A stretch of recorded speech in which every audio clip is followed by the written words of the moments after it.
Greetings everybody, my name is Tommy the Game Master and welcome to my channel. I'm going to do a quick rant this morning about the whole Angry Joe controversy that's kind of going on YouTube. I shouldn't say it's a controversy, but I do feel sorry for the poor guy. He wants to take a break because it is summer and his main way of making money on his channel is doing very in-depth reviews. I found Angry Joe a few years ago by watching the Nostalgia Critic. He did a really great con parody in one of the older Nostalgia Critic videos that I thought was really funny, so I decided to check him out. Found out he reviewed video games, which is something I like to do.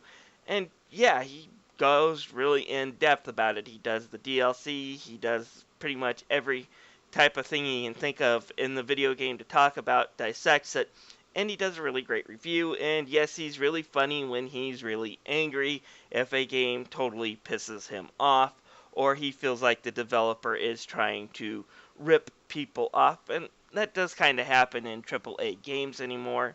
Part of it is the budget expense, and then there's also sometimes, in the case of EA and Activision especially, people at top who don't really care about the games, but they do care about the bottom line and money, and that's it.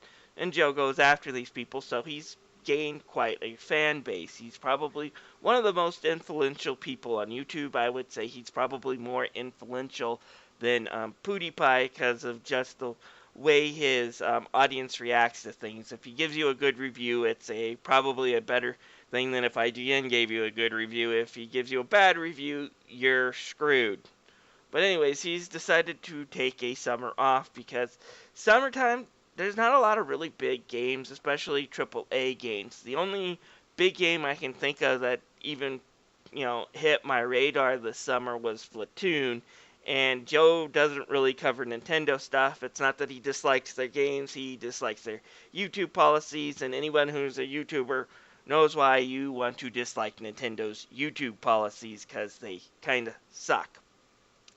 But anyways, he's decided to take a break, and I guess trolls are attacking. We want the angry reviews.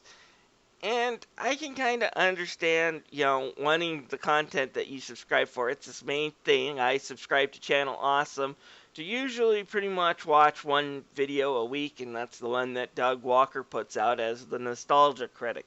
All the other stuff he puts up is kind of nice, but I scroll past it in my subscription box. But people have to remember one thing, and it takes time to put together a YouTube video, because watching the Review Tech USA and watching the Monday Matt video also on this scrolling past, I saw a whole bunch of people are like, I wish I could play video games for a living. He only works 15 hours a week. I'm like, hey, you guys have no idea what it's like to put together a video. And this is coming from someone who's an absolute amateur at doing it. But it's not, I record some video footage, I spend 10 minutes in front of a computer with my headphones on. Well, this one will probably be like that, but for an actual review or for an actual video like the top 10 Kingdom Hearts one I did recently, I don't just sit down, talk in front of the computer, push a few buttons, and then upload it to YouTube. To do an actual review on a game can take several hours for me to do so. And that's why sometimes I'm extremely late getting out reviews that I have promised, because sometimes it just takes a lot of work and energy, and since I'm not doing this as my sole job, I'm doing this as a hobby, I sometimes come home from my job and I just don't have energy to work on a video. So I have to put it off, and my computer's pretty much full of video content that's in my backlog and uncompleted reviews. If you're ever wondering what happened to my Undertale review, it's coming along. I'm almost done with that. And I do want to get that out around October. I think it would be a great Halloween episode. But back to Joe. Yeah, when he says he takes 80 hours to really do an angry review, he isn't joking. Next to playing the game, he's got to write the review. He's got to do research because, he's researching the DLC. He's trying to figure out the DLC. He's got to do stuff that's live content. He's got a capture card on his computer. I just purchased one recently, too, that allows you to do live audio and live video while you're talking in front of the computer. He's got to do that. He's got to write a script. He's got to do costumes. He's got to do backgrounds. And then he's got to edit the thing together. All of those takes a lot of time, and a lot of it can be tedious. While video editing isn't hard and it can be fulfilling when it's done, it's also very tedious. I do about half an hour and then I need a 10-minute YouTube break. Otherwise, I'm going to go and lose my mind whenever I do a review. So cut him some slack. As far as Angry Joe goes, he'll probably be back with some reviews in September. That's when the gaming boom starts. You know, for those who aren't long-term gamers, I've been gaming for about 30 years. I'll tell you how it works. January is a dead month because of Christmas hangover. February, March, and April are busy because spring season and Easter happen, so you don't get huge AAA games necessarily, but there's always one or two to pick from.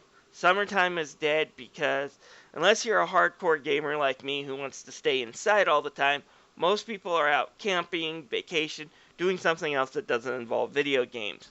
Then September, things start to rev up for that Christmas season. So late August, early September, you usually start getting more and more games. October, November, you know, is kind of like the worst time to be a professional game reviewer because you're inundated with so much stuff before Black Friday. And then December, there's one or two games very early on just hoping to get noticed before Christmas. So that's how it works. So he doesn't probably have any games that he feels is worth the time to put into it. So my thought is cut him some slack. Don't troll his channel. If you don't like the fact that he's not putting out angry reviews, unsubscribe from his channel and don't come back if you don't like what he's putting out now. He's trying to keep his channel going until he can get reviews to do by putting out that other content. It's something YouTubers do, and it's easy to do. That's why I started doing a lot of these video rants myself instead of doing reviews. It's not that I don't want to do more reviews. I do, but my work hours have increased a lot in the last year, and I consider that a good thing, by the way. But because I have more work hours, it means I have less time to do YouTube, so I do video rants at least once or twice a week, so there is something on the channel. Like I said, I'm going through the backlog now. I've got 2 or 3 of them complete, and some of these videos I want to be released at the later time when they might hit the trending tab just a little bit more so I can get 2 or 3 more views on them. But cut YouTubers a break, guys. If you've never run a video editor software, if you don't know anything about how Photoshop works, don't judge, don't hate when the YouTuber says, I need to take a break to relax because this thing is, you know, really getting in the way of things. And that's what happens. This comes from a really small YouTuber who does this as a hobby, but I completely understand. Hopefully Joe will get some really great content up in September. I plan to keep him as a subscriber, you know, in my subscription box, and we'll see what happens when September comes. But don't troll people. Good Lord. You are not entitled to YouTube content. They're not entitled to your subscription, but you're not entitled to their content. So don't go making people's lives miserable. Anyways, thank you for listening to this rant. This is Tommy the Game Master signing out.